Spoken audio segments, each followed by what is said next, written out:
The only people who don't want to disclose the truth are people with something to hide. Right now, though, for those who have been following the news over the last few days, let's put the Batman story aside for a few minutes.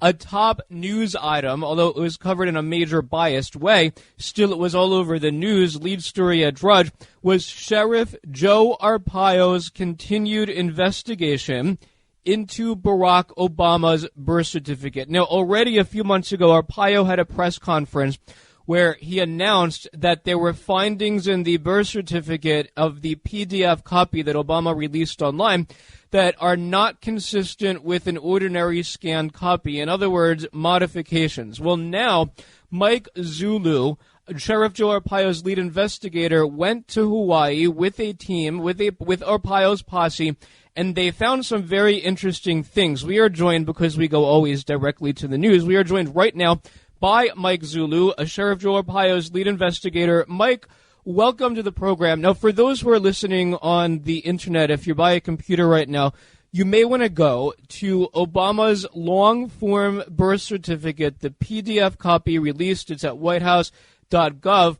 If you look at it, you see, and we noticed this a long time ago, there are pencil marks all over the birth certificate with zeros, ones, and nines. Now, we didn't know what those meant. Now it seems we know exactly what they mean, and these markings are very significant.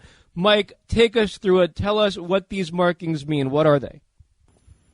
What we discovered during the course of our investigation when we were in Hawaii, those numerical values were on that document. They looked like pencil markings to us. Nobody really knew what they were. When we were in Hawaii, we discovered that the procedure for the Department of Health was to take a birth certificate, check it for accuracy, and then code it with numerical values in some of the fields, such as father's race or type of business or employment, for federal statistics standards.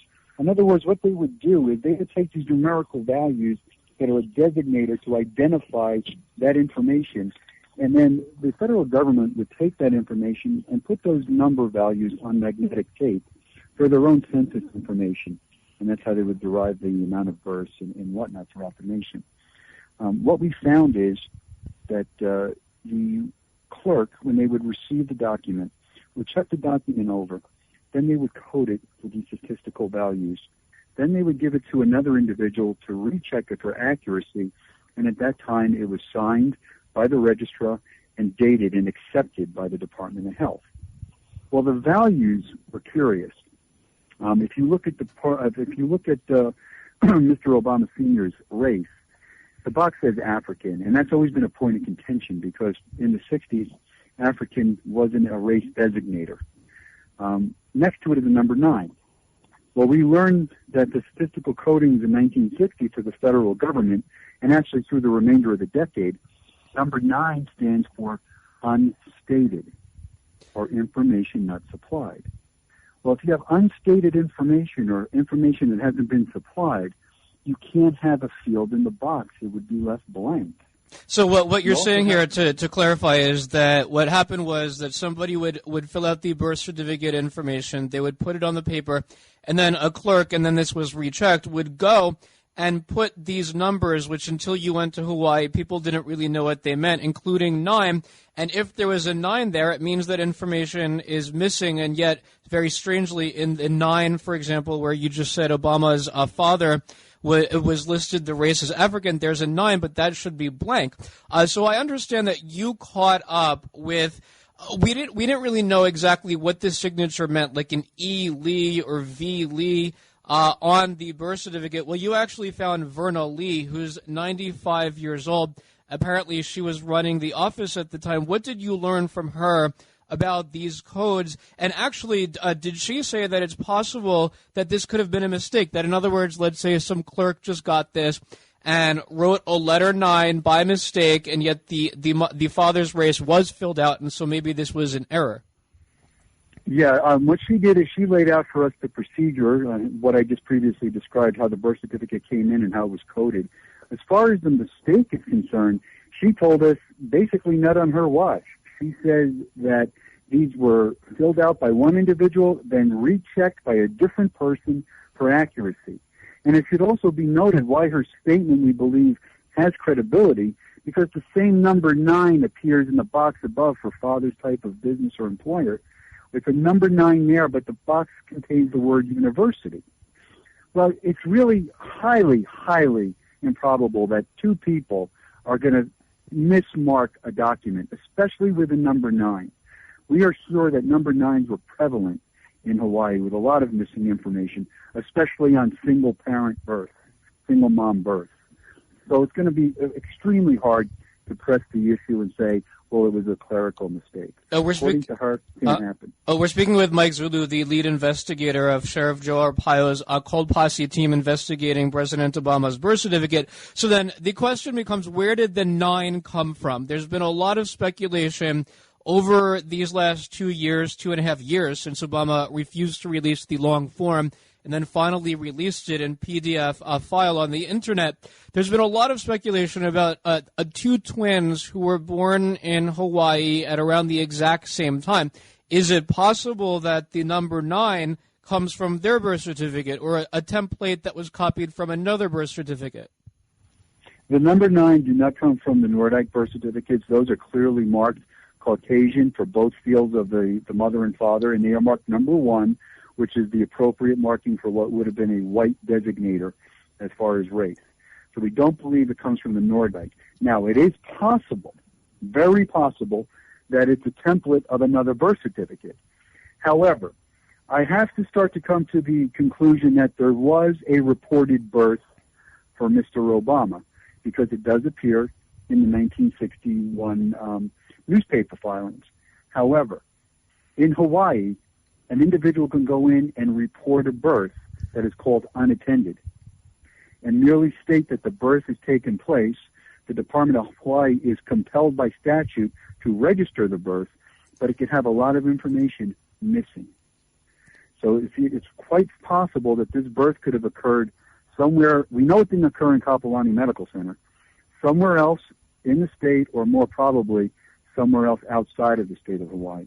Yeah, you're talking here about the qualifications to obtain something called a certification of live birth, which Obama first released. This is not a birth certificate. I actually personally went through the laws of Hawaii in the 1960s when Obama was born and found that indeed there are actual ways, and even until now, I don't know if people realize this, that a mother today, right now in Hawaii, can either testify to the governor's office that she gave birth, and then she can get a certification of live birth, or she can also get a doctor to fill out a paper that she was pregnant, and then afterwards that she gave birth, and then some additional information, but not actually the long-form birth certificate, and then she also gets a certification of live birth, and then the newspapers in Hawaii back in the 1960s used to reprint any birth announcements that come from the Department of Health. In other words, if somebody would have, for example, gotten a certification of live birth. Now, what you're pointing out, and this is the second series of investigations that you conducted with Sheriff Joe Arpaio, the first focused on the PDF copy and modifications that were made in the PDF file, how the file is not consistent, according to forensic experts that you contacted, with a scanned document that would be scanned in its entirety. Now, I can tell you that I personally also hired 3 independent forensic investigators. Each one did not know I hired the other. It was for this program. Each one didn't know who I was. They had no political beef. I couldn't find any.